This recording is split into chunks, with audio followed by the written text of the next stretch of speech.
organizers, the governments of Ethiopia and of Italy, for their tremendous partnership and commitment to inclusive, sustainable food systems.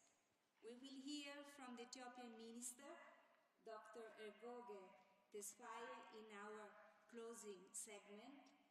And let me also take the opportunity to acknowledge the Italian Director General for Development Cooperation, Stefano Gatti. Stefano, thank you for all your support and trust. Let me also extend my sincere thanks to the UN Deputy Secretary General, Amina, Mohammed, who will join shortly. She's joining us to reaffirm the UN unwavering. We gather here today at a time of profound paradox. The world produces more food than ever before, yet nearly 3 billion people cannot afford a healthy diet. These are not just numbers, they are a reflection of the deep systemic inequalities that shape our societies and our food systems. Parallel realities divide our world, a legacy of a long history. They trace the borders of geography, hardened by the inequalities of race, gender, income, and opportunity. A few people benefit, billions lag behind. Inequalities are universal, but not inevitable or irreversible. Human choices created them, and human choices can dismantle them. We are here because we believe transformation is possible, and art plays a unique role in this transformation. Art helps us feel what statistics cannot express. It connects our minds with our emotion, and it inspires action. By choosing change, action after action, we restore hope, build trust, and reset our societies. Transformation begins with people, especially young people. So many change makers are in this room and are all over the world, who are not just imagining a better future, they are building it. So let us now listen and be inspired by them. Thank you.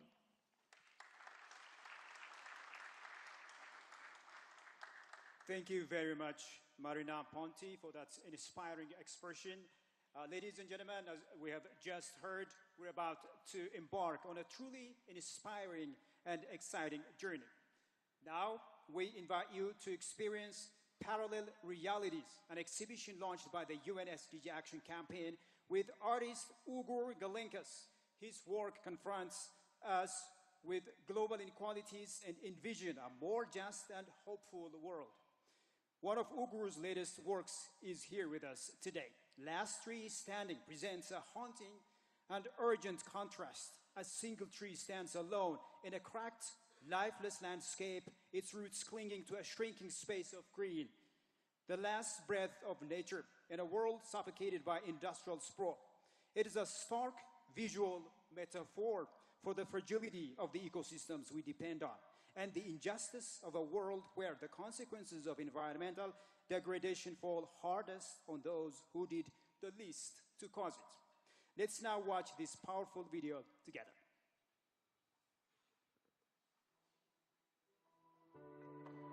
When you look at the world around us, what do you see? Do you focus on hope, love, equality, and abundance? Or do you only see inequality, insecurity, hate, and decay? Paralel gerçeklikleri aynı anda birçok gerçeğin var olabildiği bir dünyada yaşadığımızı göstermek için yarattım. Isınan bir gezegen ve gelişen bir doğa, kirli bir hava ve tertemiz gökyüzü, baskı ve fırsat, kırık kalpler ve sevinçle dolu yürekler. Sanat bize hem dünyanın olduğu haliyle hem de olmasını istediğimiz haliyle nasıl görünebileceğine, birbirinden yalnızca bir kare ile ayrılan paralel gerçekleri gösterebilir.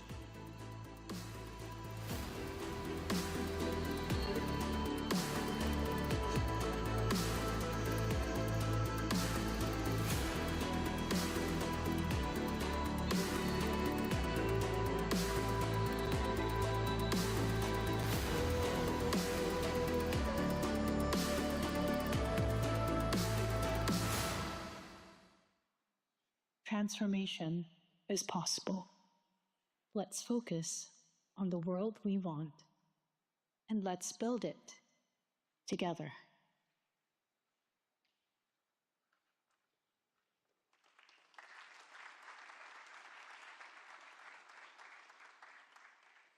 What a powerful message. Let's now, ladies and gentlemen, turn to the next event. And now we're so honored to welcome an artist whose voice and vision speak directly to the very heart of justice, identity, and transformation. Seal is a Nigerian singer, songwriter who blends soul, folk, and African rhythms with powerful messages of empowerment and social change. Please welcome to the stage Seal with her supporting guitarist Timmy Trigger, who will be performing her song Echi. Good afternoon, distinguished ladies and gentlemen. My name is Seal. Echi is a song. Echi actually means tomorrow. It's a word in Igbo language, Nigerian Igbo language, for tomorrow or the future. And it's a song about taking little actions and how our little actions make a bigger picture or builds a bigger and better world for us, and how we shouldn't, trivialize the things that we think are little, but make sure that we make the right choices every day for a better future. This is Echi, everyone.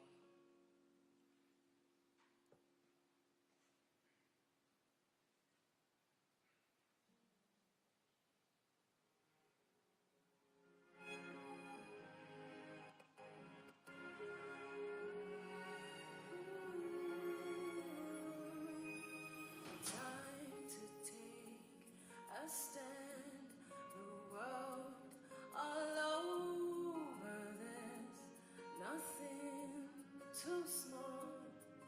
In time we all will see for sure, we played our part to make this world a better state. E quella cahiere me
Thank you so much.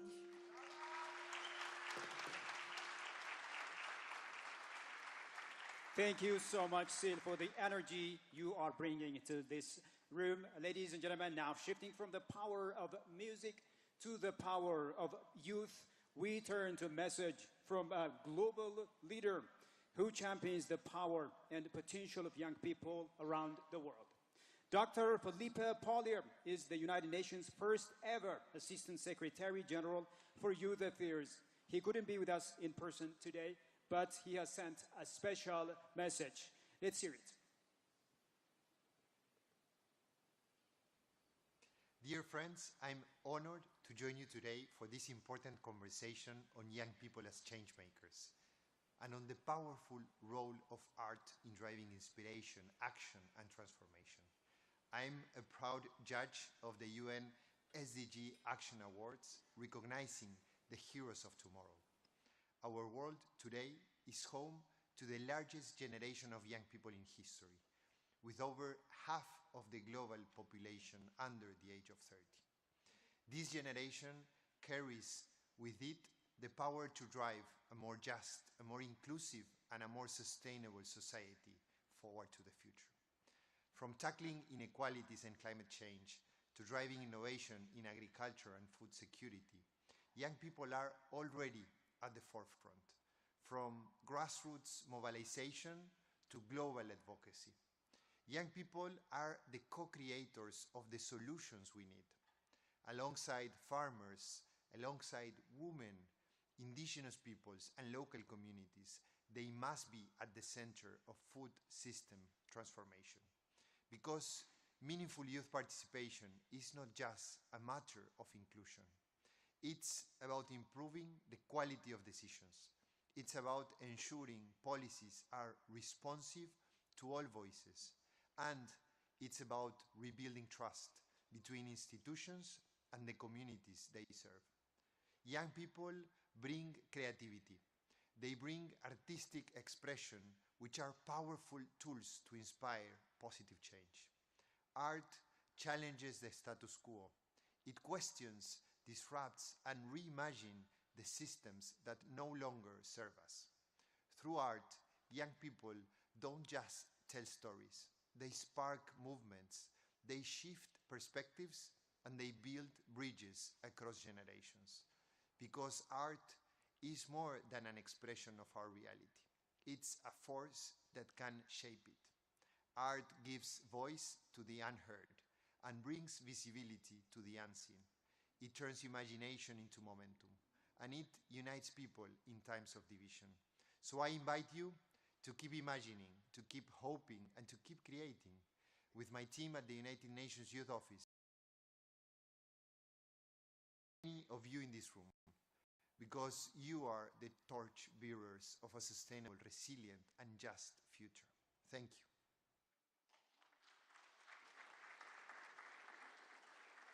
A big thank you to Felipe, who underlined one of our themes tonight, the power of young people to transform the world. It's happening right here, right now, in Ethiopia, which has the youngest population of any continent. We are going to hear about that now from our panelists, who we are inviting to take the stage. First, let me welcome Ms.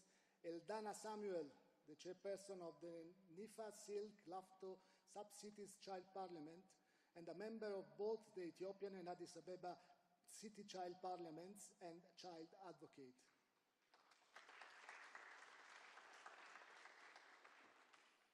Eldana, your leadership and vision continue to inspire us all as we turn our attention to the vital role young people play in transforming food systems. I'd love for you to share more about your work and how you see youth contributing to the future of food security. Your Excellencies, Ministers, Youth Advocates, all protocol observed. Greeting from the heart of Africa, Addis Ababa, where tradition and innovation meet. It's an honor to speak as voice for children and youth, especially the many young Ethiopians whose present and future depends on the choices that we make here today. My name is Eldana. I'm 16, a high school student and a child advocate. I'm very passionate about advocating for the rights of children and youth, especially the most vulnerable. In my role as a child parliamentarian, I work hard to ensure that children and youth have empowered access to basic social services, including quality education, health care, and that their rights are progressively realized. Ethiopia has made strong commitments from launching a national school meal strategy to championing food system dialogues. However, we still face a harsh truth: many Ethiopian children lack enough nutritious food. We cannot build resilient food system if it fails the youngest and the poorest. Excellencies, Despite such challenges, my country, Ethiopia, is full of energy and resilience. Young people are experimenting with and succeeding in innovation solutions to food insecurity. We are adopting climate-smart agriculture in Oromia region, establishing honey cooperatives in northern Ethiopia, and starting hydroponic farms in Addis Ababa. We're also running nutritious campaigns and growing food in our school through government-led initiatives. We're using mobile apps to connect farmers to markets. We're also educating peers and our family about malnutrition and the health benefits of locally available foods. I hear out Ethiopian youth who are advocating, farming, innovating, and organizing to ensure that as a country, we achieve food security. I speak on behalf of children and youth when I say we are not just the future. Instead, we are already leading change in the present to build a better tomorrow.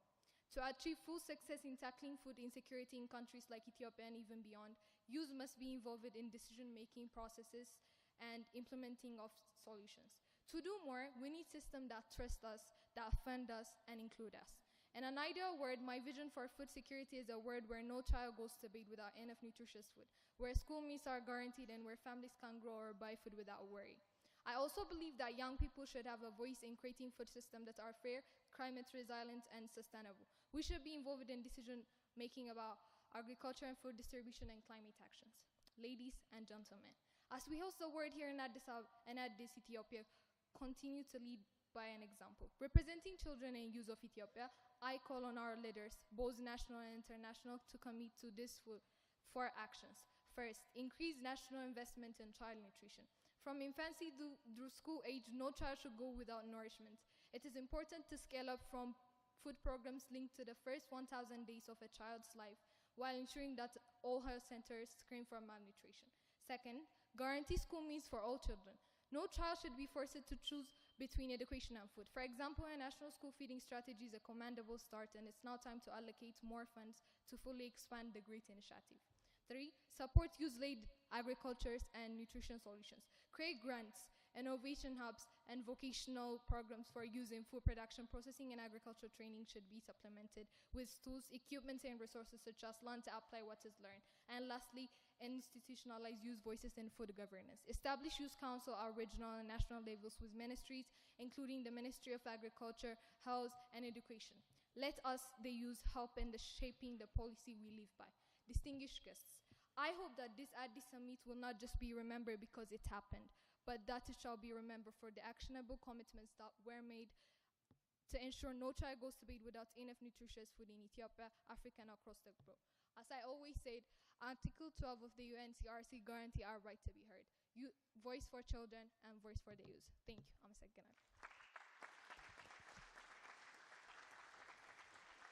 Thank you very much, Eldana, for that powerful and heartfelt message. Ladies and gentlemen, now we turn to another inspiring change maker, Professor Baqqala Mekonnen.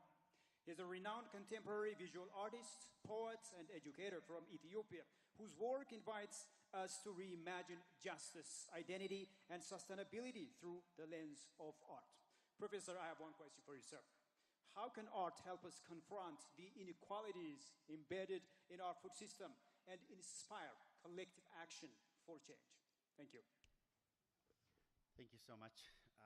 I will try to meet the 3 minutes in a supersonic way, which is very difficult anyway. I will try to begin with a famous, very interesting say by a famous and thinker, Sudanese-born artist, visual artist, Hassan Musa. He said, art, says Hassan, art is too fragile to support the burden of African underdevelopment. He wants to say by this that art is not expected to provide direct solution. Rather, it creates multiple ways and roads which leads to the solution. It sheds light on the peculiar dimension of the problem that others can't or couldn't see. And by that, it will be a strong voice of change. Concerning today's issue for art, to be a strong voice of change, excellence in art, being a good voice, being a good artist, being a good painter, is not enough.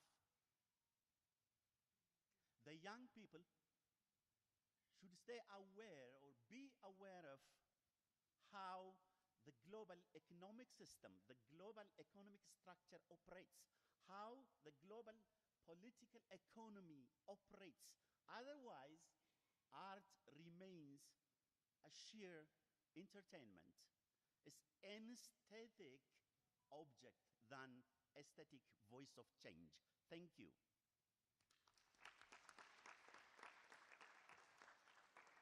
Professor Bekele, your art and words remind us that creativity is not just a form of expression. It's a force for justice, empathy, and transformation.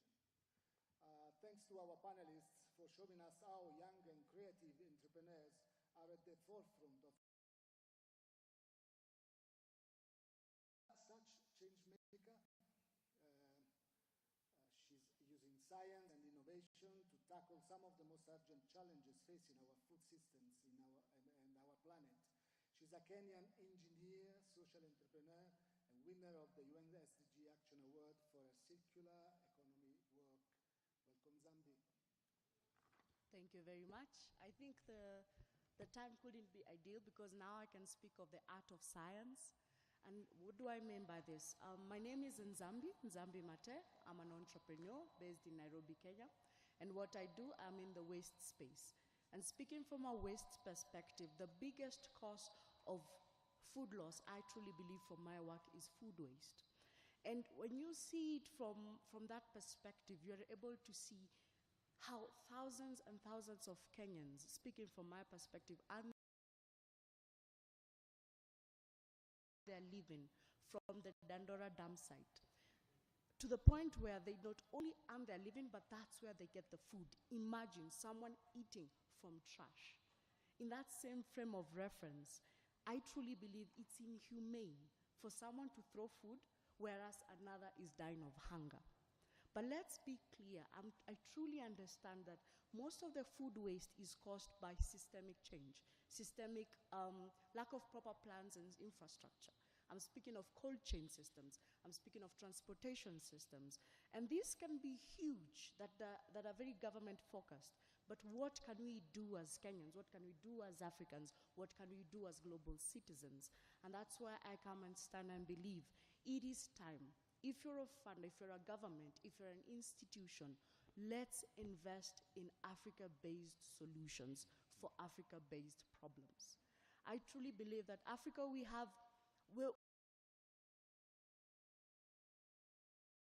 agree, don't get me wrong. But let's think logically. How can a continent that has a huge arable land be food insecure? That's a paradox. It's impractical.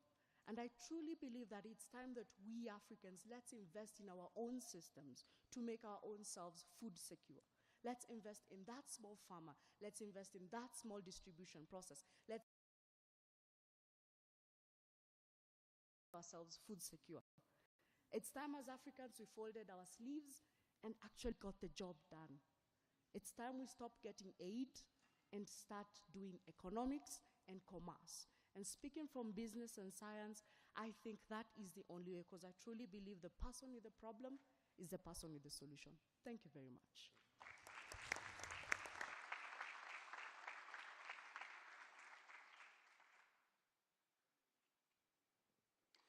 Thank you very much for that inspiring idea. Ladies and gentlemen, we're going to stick with our theme of food, creativity, and innovation. But first, let's enjoy some music with Miss Jordanos Johannes from the Yared School of Music with Addis Ababa University.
Thank you so much, Jordanos, for that amazing performance. And now, ladies and gentlemen, if you've been engaged in the Food Systems Summit, you may have seen our next guest. He's someone who's dedicated his life to a simple but powerful truth that access to food is not a luxury, it's a fundamental human right. Dr. Million Balay is the General Coordinator of the Alliance for Food Sovereignty in Africa. Over the last days, Million has led a powerful 3-day convening here in Addis Ababa, bringing together chefs, policymakers, and grassroots leaders from across Africa. The gathering, called My Food is African, is focused on reclaiming traditional food systems, strengthening food sovereignty, and building a unified African position ahead of this very summit. Now, Million, I have a question for you, sir. What are the key messages discussed in your meeting that you would like to bring to the summit? Thank you very much. I'm sorry that you have to listen to me after this beautiful voice. I am the General Coordinator of the biggest alliance in Africa. AFSA operates in 50 of the 55 African countries. It's a movement of movements. We have farmers movement, fisher folks, pastoralists, indigenous people, faith-based institutions, consumer associations, almost all Africans. The constituency, our constituency are about 200 million Africans. So my voice is their voice. We know the challenges that we have, the triple burden of malnutrition, environmental degradation, cultural erosion, and also justice. So question is, for AFSA and for all of us, how can we ensure a food system transformation to ensure a healthy and sustainable diet, a healthy and culturally appropriate diet? So AFSA explores various avenues.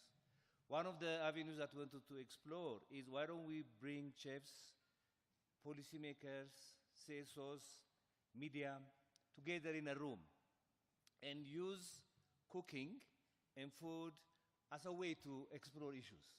And Chief Kabui is one of the participants. So we brought chefs and the other participants from 24 African countries. And this is their outcome. One is we have to celebrate our heritage. Food is not only for nourishment. Food is spiritual. Food is cultural. And in food, the ecological knowledge of our people is expressed. In food is our right. In food is our identity. So food is much more than nourishment. So we have to celebrate our heritage. That's one of the messages. But we have to also acknowledge our challenge, the persistence of colonial narratives, that Africa is poor, Africa is sick, Africans cannot feed themselves, so we have to feed them. So that narrative is persistent, so we have to confront it. We have to confront the policy contradictions that we have in our countries. The number of good policies, but they don't read to each other. We have to confront also one of the topics of this discussion, today's session, which is a disconnect of our youth from the tradition of their food system. You know, the new generation. We have to bring the new generation into our food system. They have to be proud of their food, their heritage, their spirituality. The culinary education system in Africa is mainly based on European food. So in our education system, even in culinary education, we have to emphasize our food. But there are opportunities. Still, there are our seeds, which are the basis of our food. Still, there is knowledge in our mothers, in our sisters, in our fathers. And still, there is a demand, increasing demand for cultural food. So the meeting has committed itself, one, to demand the implementation of policy. There are a number of good policies.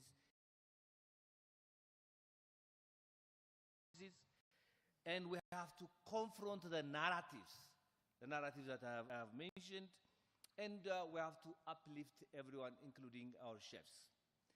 So we say that our declaration, our demand should be living, and the chefs have agreed to come together and broaden the movement. And thank you very much for listening to me. Thank you, Dr. Miriam Bilay. As you said, our next speaker joined your event earlier this week and hosted a live cooking demonstration celebrating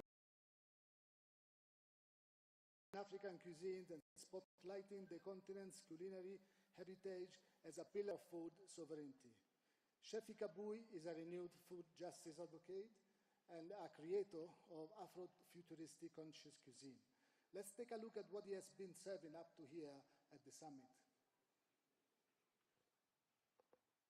My name is Chef Kabui. Welcome to my cooking demonstration. I'm going to make a recipe called habesha, and it's going to be based on gigante beans, which are Greek, and grey lentils. We have some rice. We have some pistachio nuts. We have some dates. We have salt. We have olive oil, black pepper, star of anise, cinnamon, cumin, and saffron. That's a one recipe. The additional recipe will have teff and white teff, gray teff, and then we have black pepper and already crushed, I already mentioned that. And then we have a sauce that's made out of mango and lemon using these spices and caraway seeds.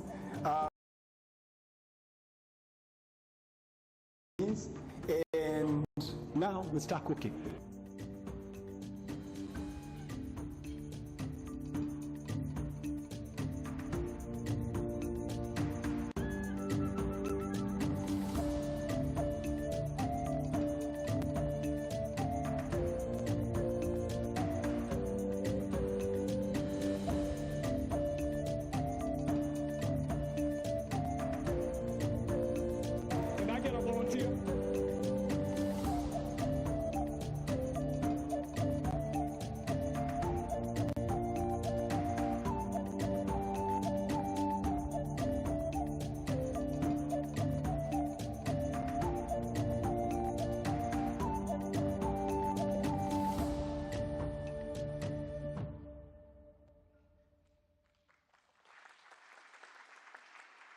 Thank you so much, Chef Kabui, for your video.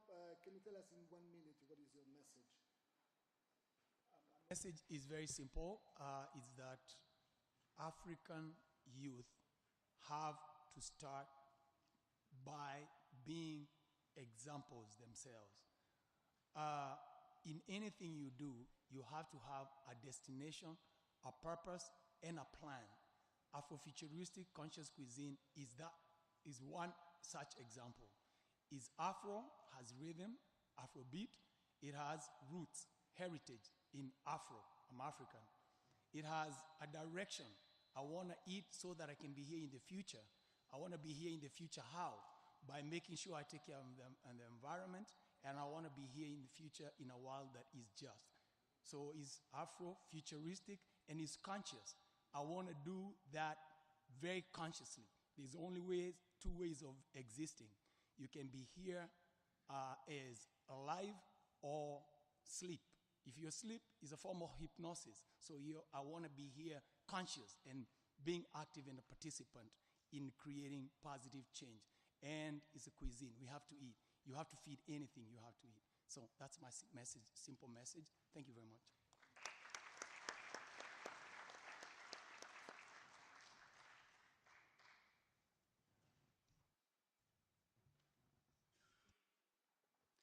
Thank you very much, Chef, for that wonderful idea. Now, ladies and gentlemen, our last guest brings together our theme of tonight's of creativity, sustainable food systems, and the leadership of young people. She's an extraordinary change maker from Ecuador, Ms. Paula Andrade. She's the founder of Survivors Say No More and recipient of a 2022 UN SDG Action Award. Paula's work confronts one of the most painful and often hidden injustices in our society, gender-based violence, and in particular, child sexual abuse.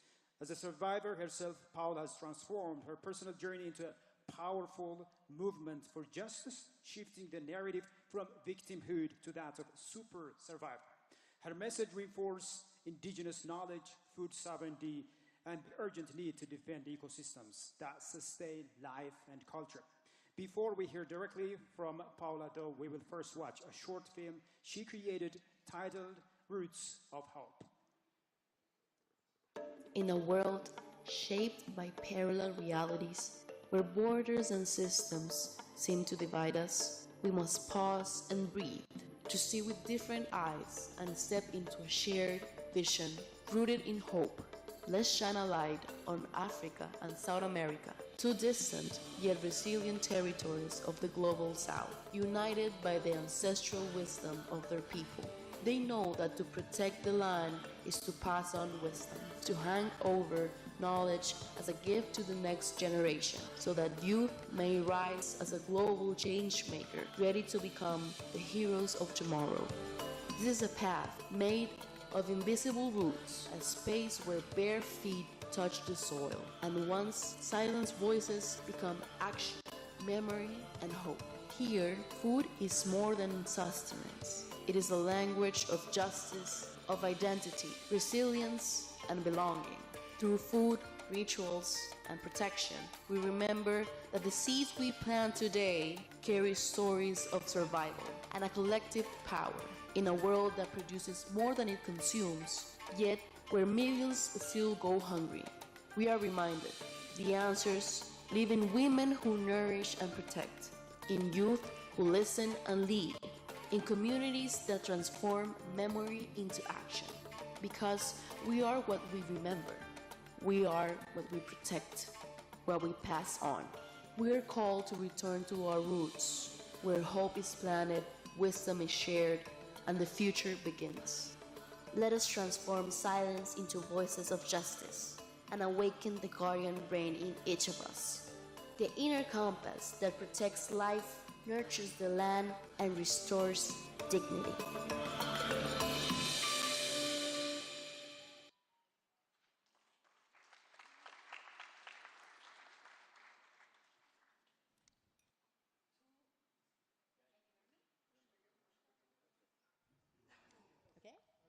Two words for you: radical hope.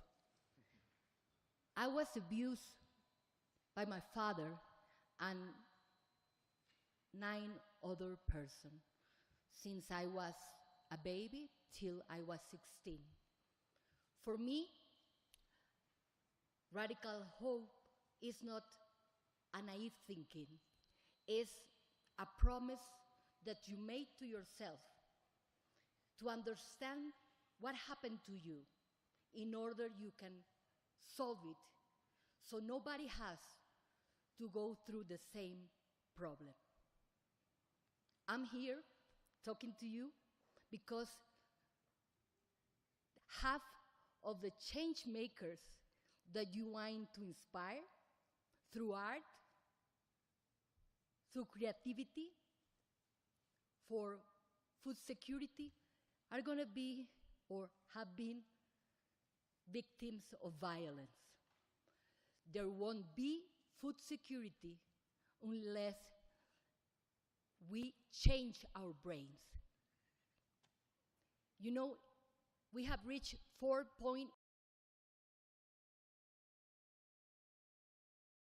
The reports in more than 3,000 since we started. But you know, we're still failing youth. We, the adults, have to rewire our brains. We're still operating with the same brain, the prehistorical one that paralyzes, silences, and alienates. But now we have to shift our minds. We have to teach our kids to start talking, to start acting, and to work each other connected from each one of our places. We are so different here in this panel, but what makes us completely the same is that we are changing the world from our roots. We are not denying anyone. And I am telling who I am because sexual violence is invisible. 1 of 2 children in the world is happening, is suffering it right now. Let's change our brains in order to become guardians. There won't be food security unless we protect what we love most. Thank you.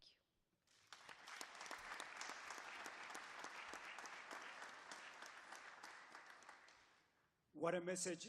But before Paula, I would like to ask you just one question. Could you walk me through some of the major work that you've embarked upon? Could you tell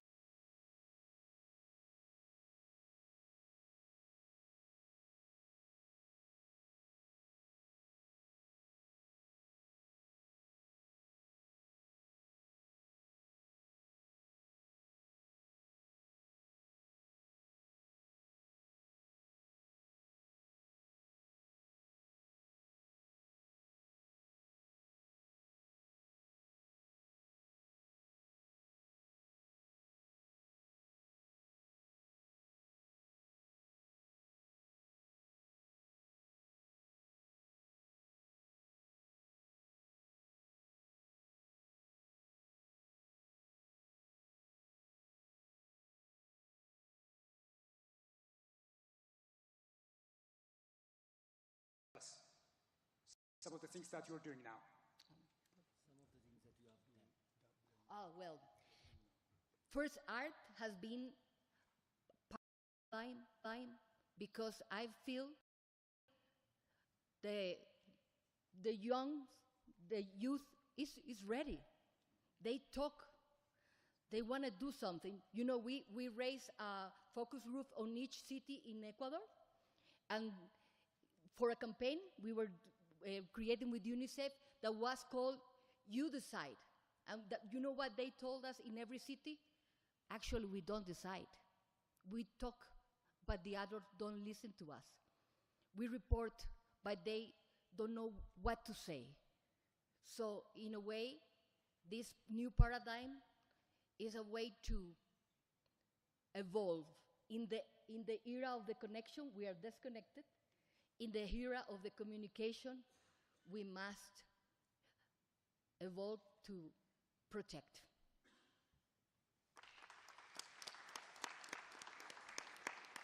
Thank you, Paula, and thank you to all our panelists for your powerful reflections and for showing us how creativity, courage, and community can drive real change in our food systems.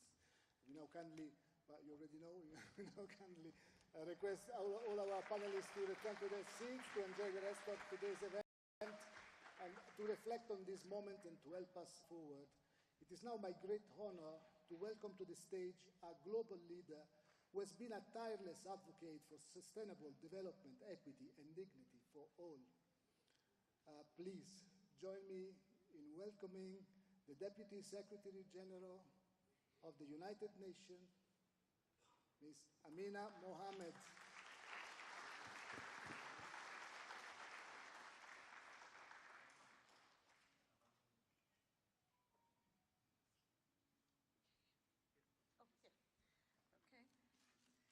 Do as I'm told. Good afternoon, Excellencies, ladies and gentlemen, but particularly the last few change makers that I was listening to. I was so engrossed in what you were saying, and I do apologize for being late. So I had a speech at the beginning, and I have one at the end. And I thought that if we were going to be in line with the change makers today, one of the things I could change was not read the speech, and really try to speak to an audience that is so important to us. When we say we want to include youth, then we better be listening. But we should be more than listening. It is that engagement, that intergenerational conversation that we need to have that carries us forward. And the only one, the young lady that I missed at the beginning, sorry to have missed you, but all the other messages that were coming across, I thought, if you bear with me, I put them into 5 points that I was gleaning before I came up here.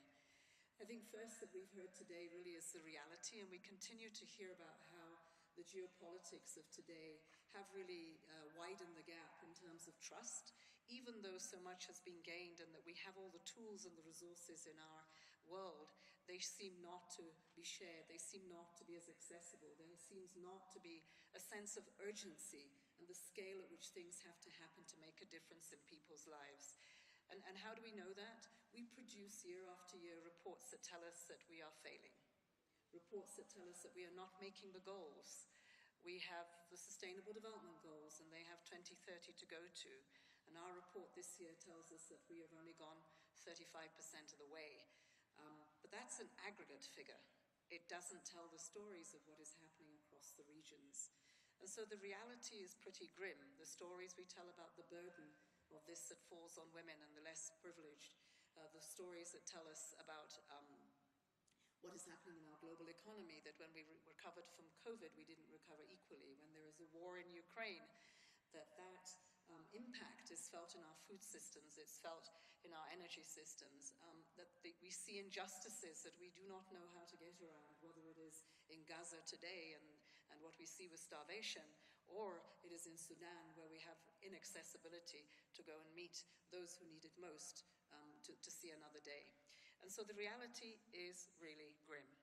However, for me, the hope is what I heard today, is young people. It is the youth with a very different narrative, with a very different conversation. And the question is whether, in fact, we're going to allow that hope to prosper, whether we're going to allow that to breathe and to give them a chance, not to take the baggage of my generation, but actually to take the energy and the vision whether it is 2063 or the 2030 agenda, and really move fast with it. And so when I think about the how, for me it is about the intergenerational partnership that we need. That you do have vision and energy from young people who are mastering a new era of technology. But you have the likes of us who've been through it, we've walked those paths. We're a little less slow now, maybe we have short-term memory loss now and again, but we do have wisdom, we do have the experiences, and I think that together this can go so much further on all the agenda we have. Because when I look around the world today, we are not for want of policies, we are not for want of knowing what to do, but we get stuck on the implementation. We get stuck in the environments that we are. Are they enabling enough? Do we have a business environment so that we can actually prosper with entrepreneurs and with business? Do we have an enabling environment where governance itself allows young people to meet their aspirations? Do we have the courage to say no to injustices? And when people say no, what are you talking about, right to food? We shouldn't even be talking about a right to food. It's in our constitutions. And so therefore, we should be saying, this is not what we want. We should be saying no to gender-based violence, as we just heard now, that our societies and every woman and girl should wake up not to feel fear, not to live in a life where it is dark and fearful, and therefore it is a big injustice, and to say no to hunger, because when you take a person with hunger, you strip away their dignity. And when a person is living a life without dignity, they become vulnerable to everything else that is not so good. And so therefore, I think that this intergenerational conversation and partnership that we need to have is really important. It is also about changing the narrative. I just heard it here. Absolutely right you are. If we continue with the same narrative, we will continue with a Band-Aid. What we have to do is to go back to who it is that we are, and be absolutely proud of that, no matter where we come from in this world. That is the richness of our diversity, is that we are very different, we bring different things to the table. And if I look to see some of the conversations I just mentioned to my colleague here, the minister, I was in a situation where we were having a lunch. I mean, I often complain about some lunches because I see the plate looks really nice, and so I call it designer food. It looks really good, it's too small, and I don't feel like I'm eating a meal. But that's because somebody else has said that that's what we should have, and this is their rendition of what a good meal looks like. And it probably is very nutritious, and it looks very nice, but to me, I just want to go back to my rice and my beans and my meat and eat it. Now, I listened around a table when we brought African food to the table, and someone say to us, well, this doesn't look good, and this does smell slightly funny. And these are the kind of things we don't talk about. They're not very diplomatic, they're not nice to hear, but it is a reality that we look down at other people's food. And so I think a healthy respect for what everyone eats, and that we ensure that it is nutritious, and that when the chef said he wants to make a meal, that he can promote what is his, so that we can share it. I think that that's something we ought to take really good notice of, particularly when we go into our schools. And I just came out of a school feeding program here in Addis, and I wonder sometimes who created the menu. What we want is a nutritious meal, but what we also want is the respect for the injera everybody eats here. And to carry that forward with you, and to carry it forward in a nutritious way. So I think that narrative is more than just, who we are, what we are, but it is really, really from the roots, inside out. Every one of us has something to offer. Respect it, share it. We will be a richer world for it. We need genuine partnerships. That two-way handshake, not one that is a hand me up. I know we've had those times, but after 80 years of the United Nations, I think now the handshake needs to be much more genuine. And so I really welcome and applaud that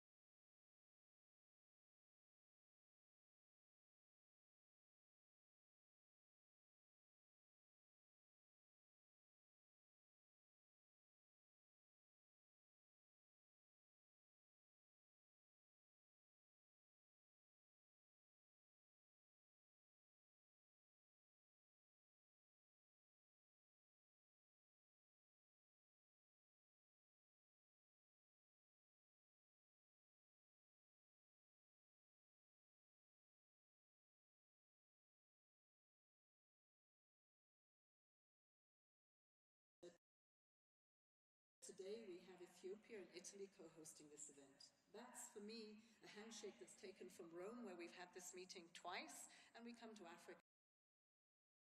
Everyone has a chance to make their way, to build their nations and to see their way, to build their nations and to see their visions. And I think here, we will hopefully have those discussions as we go through the next 3 days. So let us dig deep in the conversations we just heard. Take those forward. This is a Sunday where we are visiting sites, where we are seeing what Ethiopia has done over the last few years, quietly but with intent, has made a huge difference. And there is still a way to go. But let's actually look at the glass that is some full, and then find what it is that we need to fill that glass around the world.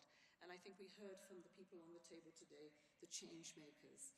So for me, I hope that by the end of this conference, what we will have is a call to action that will use the food transformations as the way that we can come together better, go further and deeper, and leave absolutely no one behind by the time we get to 2030 and delivering on the SDGs.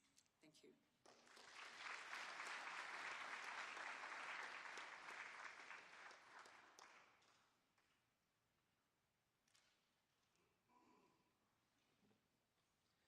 A big thank you to the Deputy Secretary General Amina Mohammed. Thank you for the inspiring words, but equally also for your leadership in these trying times.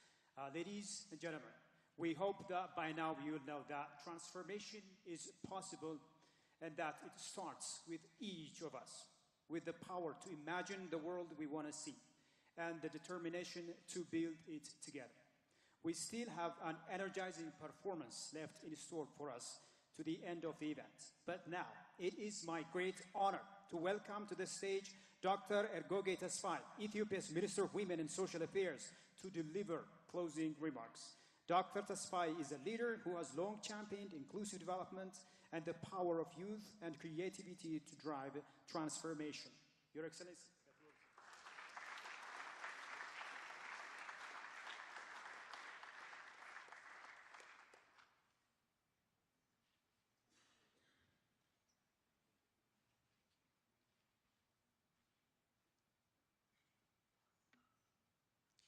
Good afternoon to you all.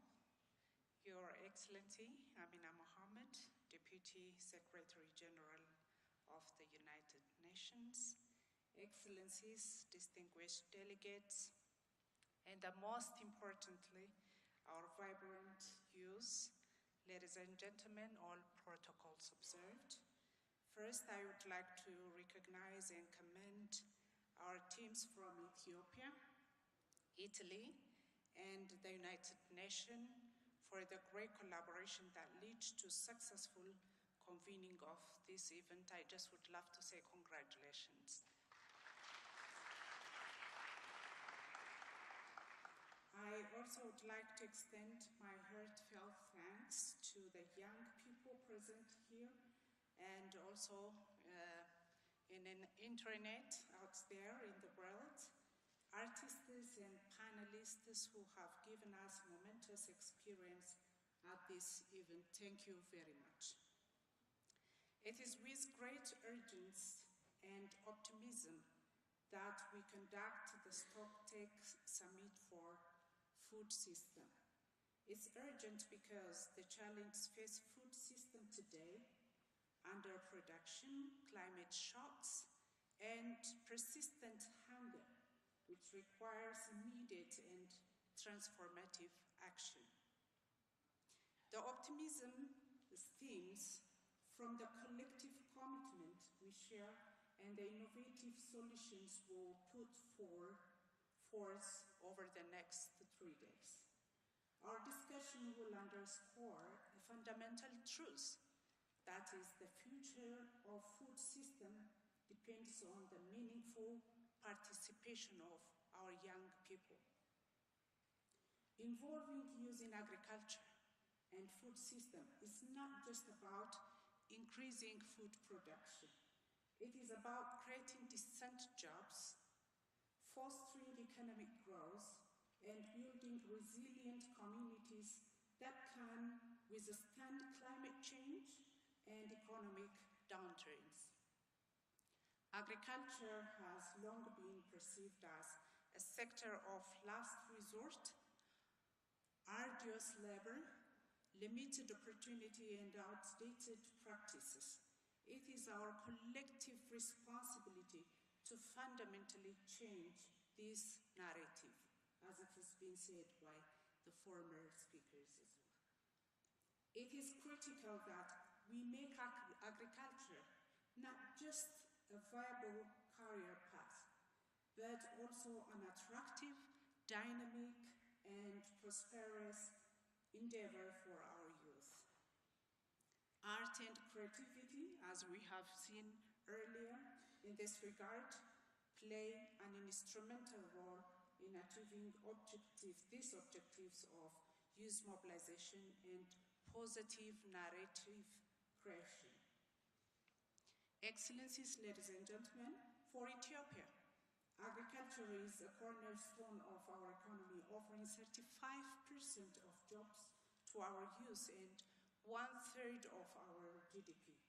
Ethiopia has embarked on revitalizing its agricultural sector, placing the youth at the center of the agenda.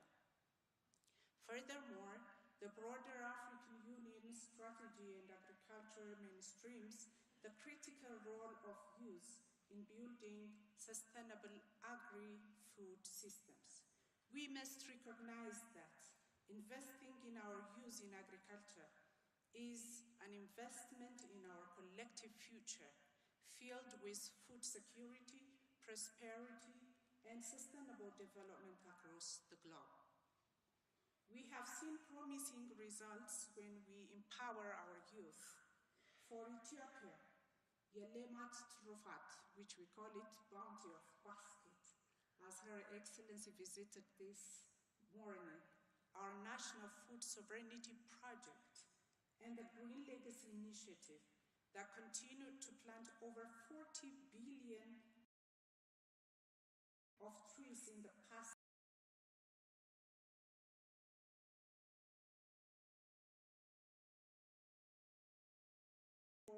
and active participation of our youth.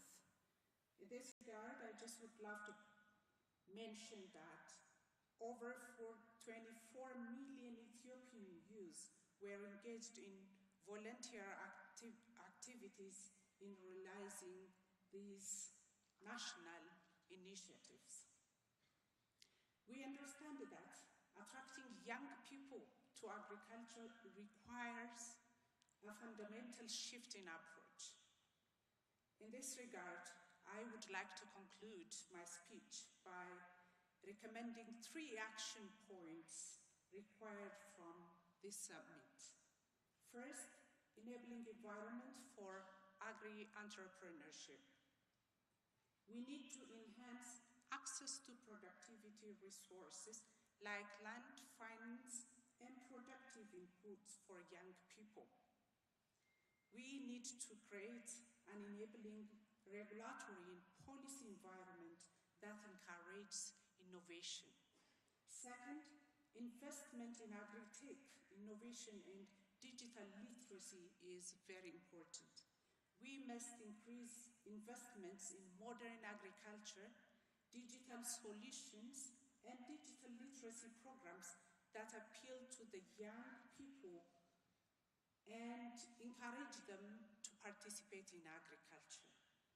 Third, enhancing the agenda and the leadership of youth in food system governance is very important.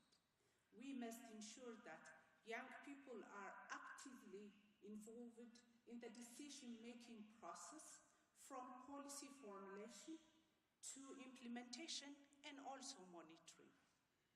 It's my hope that we will conclude this summit with renewed commitments and determination to implement these actions to ensure that our young people see agriculture as a dynamic, innovative, and rewarding path to a prosperous and food-secure future. I thank you.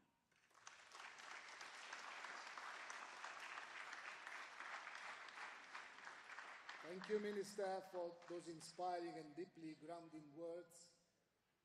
Now we end on a high note with rhythm, purpose, and unity. To close, we turn to music, a universal language that moves hearts and powerful anthem. And in a time of urgent global challenges, it reminds us that each of us can be a light, carrying hope, resilience, and the promise of a better future. Please welcome singer, songwriter, 4-time Grammy-nominated musician, and UNEP Goodwill Ambassador, Dawuni.